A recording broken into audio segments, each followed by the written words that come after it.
day before opener. And in typical fashion, I've got a case of procrastination. I have not put any blinds out. I don't even have a turkey tag yet, so we'll be doing that today. But had a busy work week, and the winds were crazy yesterday, so I didn't want to put a blind out and just get it torn up and blown away. So we're headed down to the farm now. I got a hawk reveal in the back. Gonna put it out in the hayfield here.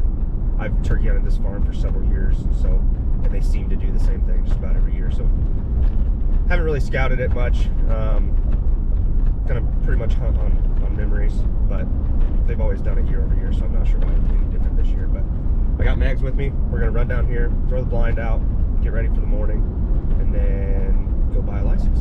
So I will see you guys in the field here in a second. So got the hawk reveal put up here. This one's kind of goofy.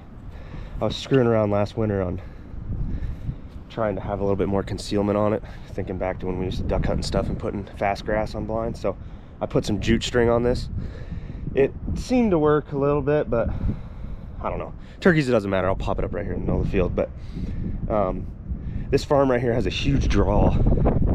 It starts way back to the west there and comes all the way through this bottom, and then birds roost all the way kind of on this ridge and then up here on the top, and sometimes they'll roost right back here. There's a couple big burrows, and they'll pitch down normally right out here, or the best fence gap for them is right down there in the corner too. So they either fly over or come through right there, and sometimes they'll come up way on the other end.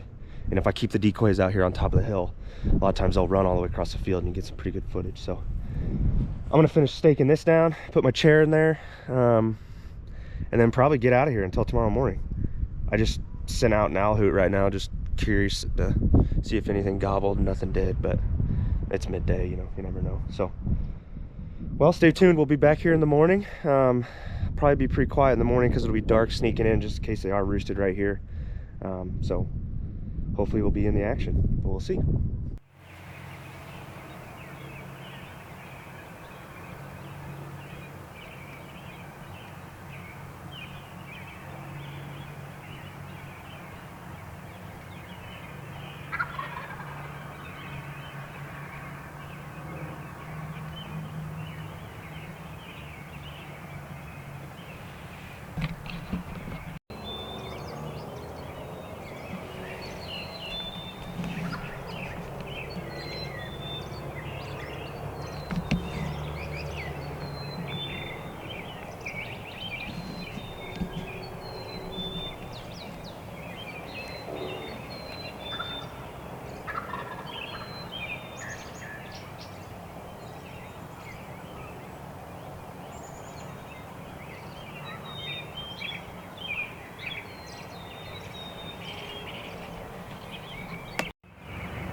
Alright, I got you on my phone. Of course, I've left the GoPro in the truck. Kind of pulling an audible here. So, been on the hayfield on the north end. All them birds been roosting right where I thought they were, but they all been heading south. So today, I came down here to check to see what was going on, see if I could see them. And the neighbor here, which is probably maybe 250 yards through the timber there, they had a 6-acre like CRP they burned off. And as I just walked up here, you can see I got the hawk reveal in the background. There's 7 strutters in that little burnt piece. So all these toms are staying over here, and they must be cutting straight over that burn. I don't know when they burned it. Must have been pretty recent because they're hammering it. But there's a cool little opening in the timber here that I've shot birds in the past, but normally they always go to the hayfield. So came down here, threw the hawk up. Those birds are still strutting. I might try to go over there and get a little video of them. But more than likely, I'm just gonna leave them alone. Get out of here tonight. Probably not even come back in here this evening. Make sure these birds roost right around this ridge and down here in this gully, and then I got great access. I can get right into this and see if we can get in the chips tomorrow. There's just a pile of hens, and they're grouped up big time, so I'm gonna have to be where they want to be. I mean, you're not gonna call a tom off of a dozen hens, or at least I'm not that good of a caller. But I'm gonna sneak over here. I'm kind of standing behind some thorns here so they can't see me, but when I was putting the blind up, I could still see them going back and forth. So I'll try to get some video of that. But yeah, stay tuned, and I'll talk to you guys tomorrow morning when we're heading back down here. Hopefully we can make it work. All right, here we are, round 3. Of course, you're on my phone again. I'm the king of leaving the GoPro in the backpack once I take off, so I'd rather talk to you than not, though. So, headed back down to the farm here. We're going up and early. It's 5 o'clock. Today's Wednesday. I'm not sure what day it is. March 10th? April 10th? Something like that. So we got the blind in the timber that I moved yesterday and showed you guys. I did not hunt that yesterday afternoon. And I, with work got a hold of me, and I wasn't able to go put birds to roost or anything. So we're just gonna have to go real slow, sneak in there. I got the decoys, everything. The avian X's are already in the blind. Actually, the stakes are already out and everything, so I should be able to sneak those out pretty easy. And hopefully they're roosted right around that corner. Once I got done talking to you guys, I kind of snuck over to that burnt piece. And there was still several strutters out there, but I think they kind of seen me a little bit and they came out of strut, so I kind of just bailed instantly. I didn't want to push them birds any farther onto the neighbors or make them do anything different than what they had the last few days. So we'll see what happens. It's 40 degrees, 38 degrees. Dressed a little warm this morning. Last 2 mornings kind of got me a little bit, but there ain't much wind. Should be beautiful morning, so we'll see if the longbeards want to play ball. But stay tuned. We'll be in the blind here in a bit.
headshot a longbeard with my longbow. Sorry for cussing. I just headshot a longbeard with my longbow.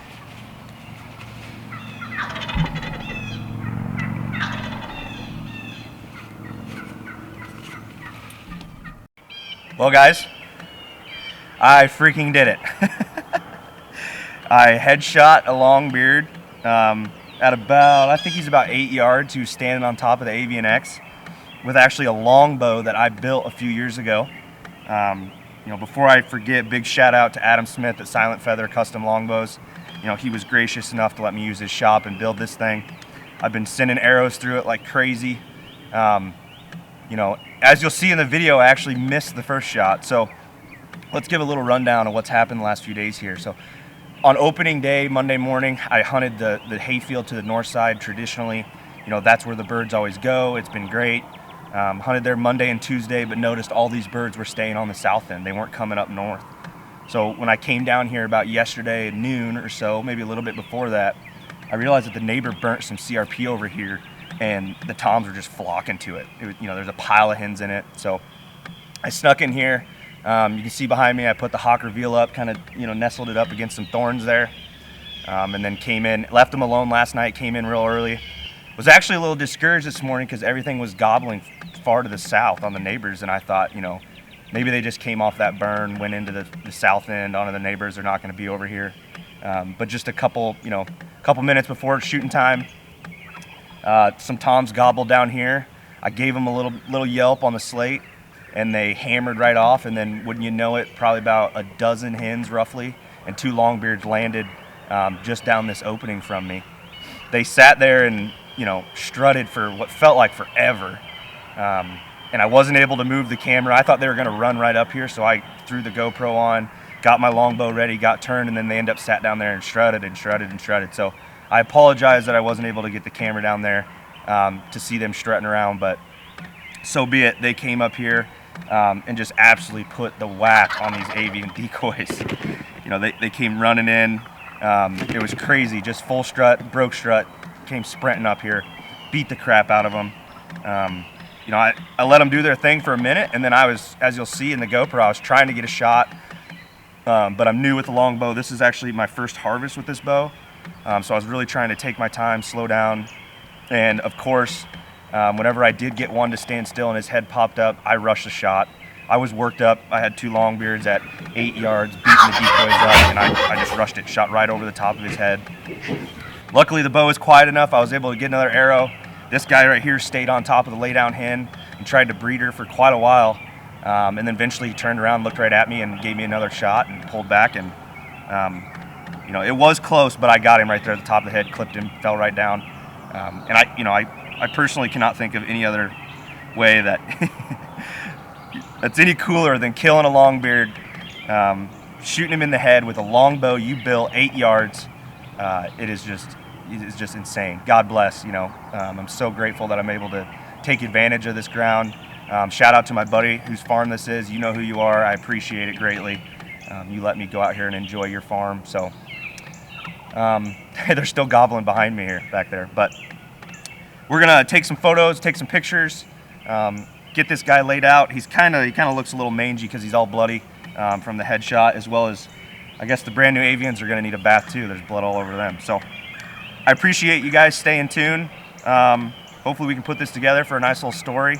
And you know, best of luck to the rest of the OXM guys out there. I know we've hammered a couple longbeards so far, but I'm sure there's going to be a lot more fall. So thanks for tuning in, and subscribe, please.